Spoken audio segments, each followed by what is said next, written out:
എല്ലാവർക്കും നമസ്കാരം. Good Samaritan in my life episode 5ലേക്ക് എല്ലാവർക്കും സ്വാഗതം. ഇന്ന് ഞാൻ പ്രതിപാദിക്കുന്നത് മഠത്തിൽ പോയിട്ട് തിരിച്ച് വന്നപ്പോൾ ഉണ്ടായ ഒരു അനുഭവമാണ്. ചെറുപ്പം മുതൽ ഞാൻ എൻ്റെ വീടിനടുത്തായിരുന്നു കോൺവെൻറ്റിൽ നിന്ന് സിസ്റ്റേഴ്സ്, ഞാൻ കുഞ്ഞായിരിക്കുമ്പോൾ സിസ്റ്റേഴ്സ് വരും. സിസ്റ്റേഴ്സ് വന്ന് അമ്മച്ചി എന്നെ തുണി മാറ്റിച്ച് അവരുടെ കൂടെ വിടുന്നിടം വരെ സിസ്റ്റേഴ്സ് വെയിറ്റ് ചെയ്യും. എന്നിട്ട് അവരുടെ കൂടെ ഞാൻ പള്ളിയിൽ പോകും. അങ്ങനെ ആ ഒരു റൊട്ടീൻ. പിന്നെ അത് ഇച്ചിരി വലുതായി കഴിയുമ്പോൾ ഞാൻ തന്നെ തുണി മാറി വെയിറ്റ് ചെയ്യും. സിസ്റ്റേഴ്സ് വരുമ്പോഴത്തേനും ഞാൻ റെഡി ആയിരിക്കും. അങ്ങനെ ആ ഒരു റൊട്ടീനായിട്ട് കൃത്യമായിട്ട് അവരുടെ കൂടെ പള്ളിയിൽ പോകാൻ, പള്ളിക്കാര്യങ്ങളിലെല്ലാം വളരെ ആക്റ്റീവായിരുന്നു. വായന, റീഡിങ്, ഇങ്ങനെ പാട്ട് പാടുക, അല്ലെങ്കിൽ പള്ളി ക്ലീൻ ചെയ്യുക, സൊഡാലിറ്റിയിൽ. അങ്ങനെ വീട്ടിലാണെങ്കിലും എല്ലാവരും കുടുംബപരമായിട്ട് തന്നെ എല്ലാവരും പള്ളിക്കാര്യത്തിൽ അന്നും ഒക്കെ മുമ്പിലായിരുന്നു. അവർ അപ്പച്ചനാണെങ്കിലും വിൻസെൻ്റ് പോളിലൊക്കെ ഉണ്ടായിരുന്നു. അങ്ങനെ എല്ലാം കൊണ്ടും വീട്ടിലാണെങ്കിലും എല്ലാ ദിവസവും പ്രാർത്ഥിക്കുക, കൊന്തയില്ല, അതൊക്കെ ഒരു റൊട്ടീനായിട്ട് എല്ലാ ദിവസവും കുടുംബപരമായിട്ട് പോയിക്കൊണ്ടിരുന്നൊരു കാര്യമായിരുന്നു. അന്നും ഇന്നും പ്രാർത്ഥന എന്ന് പറഞ്ഞാൽ എനിക്കെന്നും ഒരു ശക്തി തന്നെയാണ്. അപ്പം അങ്ങനെ ആ ഒരു രീതിയിൽ വളർന്നു വന്നു. ഒരു SLC കഴിഞ്ഞപ്പം രണ്ടിടത്ത് ക്യാമ്പിന് പോയി. ഒരിടത്ത് ഞാൻ കയറി സിസ്റ്ററാകാൻ വേണ്ടി പോയി. അവിടെ ചെന്ന് കുറച്ച് കഴിഞ്ഞ് ഇപ്പം എനിക്ക് താല്പര്യം തോന്നിയില്ല, തിരിച്ചു വന്നു കഴിഞ്ഞപ്പോഴാണ്. അപ്പോൾ അപ്പച്ചന് ഞാൻ പോണ സമയത്ത് അപ്പച്ചന് ഒട്ടും താല്പര്യം ഉണ്ടായില്ല. അപ്പച്ചന് ഭയങ്കര ദേഷ്യമായിരുന്നു ഞാൻ മഠത്തിൽ പോകുമെന്ന് പറഞ്ഞപ്പോഴത്തേനും. എന്നിട്ട് അപ്പച്ചനാണെങ്കിൽ ഒരു പെട്ടിയൊക്കെ മേടിക്കാൻ പോലും അപ്പച്ചൻ എൻ്റെ കൂടെ വന്നില്ല. പള്ളിയിൽ അച്ഛനാണ് എനിക്ക് അതിനൊക്കെ ഹെൽപ്പ് ചെയ്തത്. കാരണം അപ്പച്ചൻ അന്നേരം താല്പര്യമില്ലാത്തതുകൊണ്ട് അപ്പച്ചൻ ഭയങ്കര ദേഷ്യമായിരുന്നു. അമ്മച്ചിക്ക് പക്ഷേ കുഴപ്പമില്ലായിരുന്നു. പക്ഷേ തിരിച്ചു വന്നപ്പോൾ അപ്പച്ചന് സന്തോഷമായി, അമ്മച്ചിക്ക് വിഷമമായി. അപ്പം അങ്ങനെ തിരിച്ചു വന്നു കഴിഞ്ഞപ്പോഴാണ് നമ്മുടെ ഏരിയ എന്ന് പറഞ്ഞൊരു ചെറിയൊരു വില്ലേജാണ്. പിന്നെ തമിഴ്ക്കാരുമുണ്ട്, ഒരു ബോർഡറാണ്. അപ്പോൾ തമിഴ്ക്കാരുമുണ്ട്, മലയാളികളുമുണ്ട്. അപ്പം നമ്മുടെ പള്ളിയിൽ അവിടെയുള്ള ആളുകൾ, പള്ളിയിൽ നിന്നല്ല, അവിടെ ലോക്കലിയുള്ള എല്ലാവരെയും കൃത്യമായിട്ട് എല്ലാവരെയും അറിയാം. അപ്പം അങ്ങനെ ഒരു സാഹചര്യമാണ് അന്നേരം.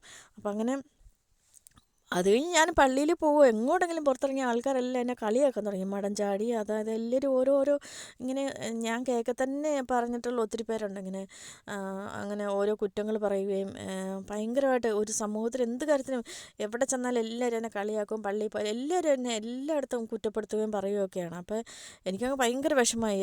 എന്താ എല്ലാവരും എന്നെ ഇങ്ങനെ പറയുകയാണല്ലോ എന്ന് ഓർത്തിട്ട്. അപ്പോൾ ഞങ്ങൾക്ക് ചെറിയൊരു പെട്ടിക്കടയുണ്ട് വീട്ടിൽ. ആ കടയിൽ പോലും ഞാൻ പോയിരിക്കും. അപ്പച്ചന് ഇടയ്ക്ക് ആ കടയിലിരിക്കണം എന്ന് പറയുമ്പോൾ ഇരിക്കുകയും കടയിൽ കാര്യങ്ങൾ, ആൾക്കാർ വരുമ്പോൾ സാധനങ്ങൾ എല്ലാത്തിനും പോകുന്നു. പക്ഷേ എൻ്റെ ആ സോഷ്യലിസം തന്നെ പോയി. എനിക്ക് എല്ലാത്തിനോടും ഭയങ്കര മടി. പുറത്തിറങ്ങിയാൽ എല്ലാവരും കളിയാക്കുള്ളത്. ഭയങ്കര ഒരു മാനസികാവസ്ഥയിലേക്കായിപ്പോയി. അപ്പം വീട്ടിൽ നിന്ന് പുറത്തിറങ്ങാത്ത സാഹചര്യമായി. അപ്പോൾ എൻ്റെ അപ്പച്ചൻ്റെ അനിയൻ, ഈ പണക്കാട്ടച്ഛനുണ്ട് അവിടെ. പണക്കാട്ടച്ഛൻ്റെ അടുത്ത് എന്തോ കാര്യത്തിന് അപ്പച്ചൻ്റെ അനിയൻ ഇങ്ങനെ സംസാരിച്ചപ്പം അച്ഛൻ എല്ലാവരുടെ കാര്യങ്ങളും ചോദിച്ചു. അച്ഛന് ഞങ്ങളുടെ കുടുംബപരമായിട്ട് എല്ലാവരെയും അറിയാം. അപ്പോൾ എല്ലാവരുടെ കാര്യങ്ങളും ചോദിച്ചപ്പം കൊച്ചപ്പൻ ഇങ്ങനെ പറഞ്ഞു, ചേട്ടൻ്റെ മോള് മഠത്തിൽ നിന്ന് തിരിച്ചു വന്നിട്ട് ഭയങ്കര ഒരു മാനസികാവസ്ഥയിൽ, അവൾ പുറത്തോട്ട് ഇറങ്ങത്തില്ല, ആരുമായിട്ട് മിണ്ടത്തില്ല, ഭയങ്കര ഒരു വിഷമത്തിലിരിക്കുക എന്ന് പറഞ്ഞു. അപ്പോൾ അച്ഛൻ പറഞ്ഞു നാളെ അവളെയും കൂട്ടി ഇങ്ങോട്ട് വരാൻ പറഞ്ഞു. അപ്പം ഞാൻ കൊച്ചപ്പൻ വന്ന് എന്നോട് പറഞ്ഞു ഇങ്ങനെ അച്ഛനോട്. ഞാൻ എന്ത് സമ്മതിക്കില്ല. ലാസ്റ്റ് എല്ലാവരും നിർബന്ധത്തിന് വഴങ്ങി കൊച്ചപ്പൻ്റെ കൂടെ ഞാൻ പോവുകയാണ്.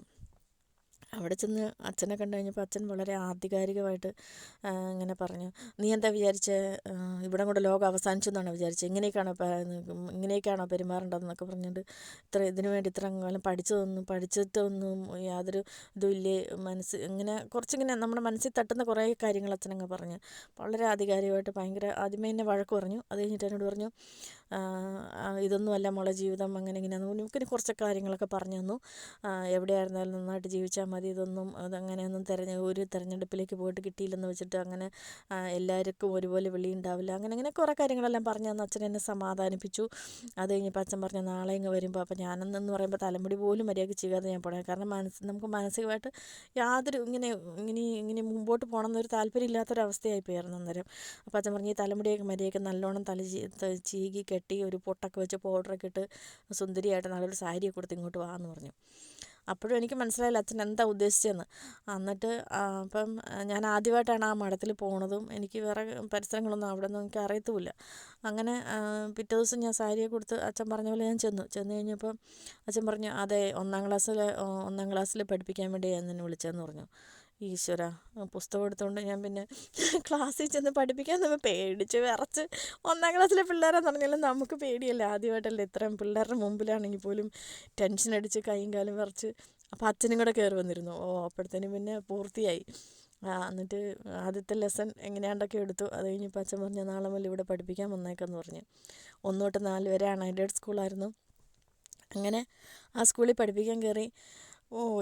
എൻ്റെ ജീവിതത്തിൽ എനിക്ക് തോന്നുന്നത് ഏറ്റവും കൂടുതൽ ഞാൻ സന്തോഷിച്ചും ഏറ്റവും കൂടുതൽ സ്നേഹം അനുഭവിച്ചും ഏറ്റവും കൂടുതൽ കൂട്ടുകാരുടെ ബന്ധം അനുഭവിച്ചിട്ടുള്ള ഏറ്റവും വലിയൊരു ഭയങ്കര ഒരു എക്സ്പീരിയൻസ് ആയിരുന്നു. ടീച്ചേഴ്സ് എല്ലാം തമിഴുകാരും ഉണ്ടായിരുന്നു, മലയാളികളും ഉണ്ടായിരുന്നു, എൻ്റെ കൂടെ പഠിച്ച ഒരാളും കൂടെ ഉണ്ടായിരുന്നു. ഏറ്റവും സ്നേഹത്തോടെ ഉണ്ടായിരുന്ന ഏറ്റവും നല്ലൊരു ഗ്രൂപ്പായിരുന്നു അത്.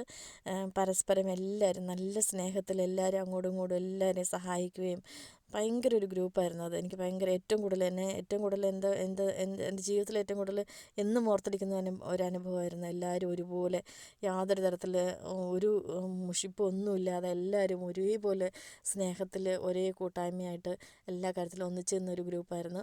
എല്ലാ ടീച്ചേഴ്സും എല്ലാ കാര്യത്തിലും ടീച്ചേഴ്സ് ഞാൻ അവിടെ ചെന്ന് കഴിയുമ്പോഴത്തേനും ടീച്ചേഴ്സ് എല്ലാവരും എൻ്റെ തലമുടിയില്ല തലമുടിയൊക്കെ ഞാനങ്ങൊന്നും വൃത്തിയായിട്ട് കെട്ടത്ത പോലില്ല. ടീച്ചേഴ്സ് എല്ലാം കൂടെ പിടിച്ച് ഓരോ ഫാഷൻ ഓരോ ദിവസം കെട്ടിത്തരുമായിരുന്നു തലമുടിയൊക്കെ. 7 കിലോമീറ്റർ ഉണ്ടായിരുന്നു വീട്ടിൽ നിന്ന് പോകാനായിട്ട്. 5 കിലോമീറ്റർ വരെ ഒരു ജീപ്പ് പോവും, പിന്നെ 3 കിലോമീറ്റർ നടക്കണം. പക്ഷേ ജീപ്പിന് പോകാനായിട്ട് ഞാൻ അന്നും പൈസയൊക്കെ എനിക്കിങ്ങനെ ഈ 300 രൂപയാണ് അന്നത്തെ ശമ്പളം. ആ 300 രൂപ കിട്ടിക്കഴിഞ്ഞാൽ ഞാൻ 300 രൂപ മേടിക്കത്തില്ല. എനിക്ക് നേഴ്സിങ്ങിന് പഠിക്കാൻ പോകണം. അപ്പം ഞാൻ മദറിനോട് പറയും, മദർ എനിക്ക് പൈസ ഒന്നും വേണ്ട, വണ്ടിക്കൂലിക്കുള്ള പൈസ തന്നാൽ മതി. എന്നിട്ട് 50 രൂപ തന്നാൽ 50 രൂപ കൂടെ ഞാൻ മിച്ചം പിടിച്ച് വയ്ക്കും. കാരണം അത്രയും കൂടെ പൈസ സൂക്ഷിക്കാമല്ലോ എന്നോർത്തുകൊണ്ട്. എന്നിട്ട് ഞാൻ ജീപ്പിന് കയറുമ്പം കുറച്ച് ജീപ്പുകാരെയൊക്കെ അറിയാം. അപ്പം ഞാൻ പറയും, എടാ എന്നെ പൈസ ഇല്ലാതെ കൊണ്ടുപോടാ, എന്നെ എങ്ങനെയെങ്കിലും കൊണ്ടുപോകും. അപ്പോൾ ചിലർ എന്നോട് പറയും, എടി കരയണ്ട കയറിപ്പോരാ, 50 പൈസയ്ക്ക് കരയണ്ട കയറിപ്പോരാൻ പറയും. അങ്ങനെ 50 പൈസയ്ക്ക് വരെ 50 പൈസയാണ് അന്ന് ഒരു 3 കിലോമീറ്റർ പോകുന്നതിന് 50 പൈസയായിരുന്നു. 50 പൈസ വരെ ഞാൻ പിടിച്ചു വയ്ക്കും. കാരണം 50 പൈസ കൊണ്ട് കൂടുതൽ എൻ്റെ ഫീസിലേക്ക് പോകുമല്ലോ, എൻ്റെ പൈസ സൂക്ഷിച്ച് വെക്കാമല്ലോ എന്ന് ഓർത്തുകൊണ്ട്. അപ്പോൾ എന്നെ കളിയാക്കുന്നവരുണ്ടായിരുന്നു. 50 പൈസയ്ക്ക് നീ കരയണ്ട കയറിക്കോളാൻ പറഞ്ഞുകൊണ്ട് എന്നെ വണ്ടിക്കകത്ത് കയറ്റിക്കൊണ്ട് പോകുന്നവരും ഉണ്ടായിരുന്നു. അങ്ങനെ ബസ്സിന് പോലും അങ്ങനെ വണ്ടിക്കൂലി പോലും ലാഭിച്ച ഒരു സമയമായിരുന്നു അത്. അങ്ങനെ അവിടെ പഠിപ്പിച്ചുകൊണ്ടിരുന്ന് കഴിഞ്ഞ് പിന്നെ ഞാൻ നേഴ്സിങ്ങിന് അപ്ലൈ ചെയ്തിട്ട് ഒരിടത്തും കിട്ടാതെ വന്നിട്ടാണ് പെണക്കാട്ടച്ചൻ എനിക്ക് പിന്നെ അലഹബാദിലേക്ക് അച്ഛൻ്റെ തന്നെ അച്ഛൻ തന്നെ വിളിച്ച് പറഞ്ഞിട്ടാണ് എനിക്ക് അച്ഛൻ്റെ റെക്കമെൻഡേഷനിലാണ് എനിക്ക് നേഴ്സിങ്ങിലേക്ക് പോകാനുള്ള ഇതൊക്കെ കിട്ടിയത്. അങ്ങനെ അച്ഛൻ്റെ ഒരു അവസരോചിതമായ എല്ലാ കാര്യത്തിലും ഇടപെട്ട അച്ഛൻ്റെ ഒരു എന്താ പറയണേ പ്രത്യേക സ്നേഹവും പരിഗണനയും എല്ലാം എനിക്കുണ്ടായിരുന്നു. നഴ്സിംഗ് പഠിച്ചുകൊണ്ടിരിക്കുമ്പോഴാണ് ഞാൻ എപ്പോഴും അച്ഛൻ്റെ അടുത്ത് എല്ലാ വർഷവും വരികയും കാണുകയൊക്കെ ചെയ്യുമായിരുന്നു. അച്ഛൻ്റെ ബൈബിളിൽ എൻ്റെ ഫോട്ടോ വരെ ഉണ്ടായിരുന്നു. അച്ഛൻ എന്നിട്ട് ഞാൻ ഒരു പ്രാവശ്യം അവിടെ ചെല്ലുമ്പം ഒരു സിസ്റ്റർ എന്നെ കണ്ട വഴിക്ക് അച്ഛൻ്റെ ബൈബിളിലിരിക്കുന്ന ഫോട്ടോയിലുള്ള കൊച്ചല്ലേ എന്ന് ചോദിച്ചു എന്നോട്. അങ്ങനെ അച്ഛനുമായിട്ട് അച്ഛൻ ആയിട്ട് നല്ല ബന്ധമുണ്ടായിരുന്നു. അച്ഛൻ മരിക്കണ സമയത്ത് കറക്റ്റായിട്ട് അന്ന് ഞാൻ വിദേശത്തായിരുന്നു. കറക്റ്റായിട്ട് അച്ഛൻ മരിക്കാറാണ് സമയത്ത് കറക്റ്റായിട്ട് ഞാൻ നാട്ടിലുണ്ടായിരുന്നു. എനിക്ക് അച്ഛൻ മരിക്കുമ്പോഴും അച്ഛൻ സീരിയസ് ആയിട്ട് കിടന്നപ്പോഴൊക്കെ എനിക്ക് കാണാനും പോകാനും പ്രാർത്ഥിക്കാനും ഒക്കെ പറ്റി. ഇന്നും സ്നേഹത്തോടും സന്തോഷത്തോടും ഒക്കെ ഞാൻ അച്ഛനെ ഓർക്കുന്നു. അച്ഛൻ്റെ ആത്മാവിന് വേണ്ടി പ്രാർത്ഥിക്കുന്നു. അങ്ങനെ ആ ഒരു സഹായത്തോടു കൂടിയാണ് ഞാൻ എൻ്റെ ജീവിതം എനിക്ക് കെട്ടിപ്പടുക്കാൻ സാധിച്ചത്. അപ്പോൾ അതിലേക്ക് എനിക്ക് ഒത്തിരി സന്തോഷമുണ്ട്. അങ്ങനെ എന്നെ സഹായിച്ച അവിടെ മദറുണ്ടായിരുന്നു. മദറും എന്നെ ഒത്തിരി കാര്യത്തിൽ സഹായിച്ചായിരുന്നു. അന്നത്തെ മദർ ഒത്തിരിയേറെ എനിക്ക് എന്താ പറയുക ഇമോഷണലിയും എല്ലാം ഒത്തിരി സപ്പോർട്ട് ചെയ്ത മദറായിരുന്നു. അവരെ ഫാമിലിപരമായിട്ടെല്ലാം ഞാനിപ്പോഴും അവരൊക്കെ ആയിട്ട് ബന്ധമുണ്ട്. അവർക്കൊക്കെ വേണ്ടി ഞാൻ ഈ നിമിഷം അവരെല്ലാം ഓർക്കുകയും നന്ദിയോടെ ഓർക്കുകയും അവർക്കൊക്കെ വേണ്ടി പ്രാർത്ഥിക്കുകയും ചെയ്യുന്നു. എല്ലാവർക്കും എല്ലാവിധ ആശംസകളും സ്നേഹത്തോടെ ആശംസിച്ചുകൊണ്ട് നന്ദി, നമസ്കാരം.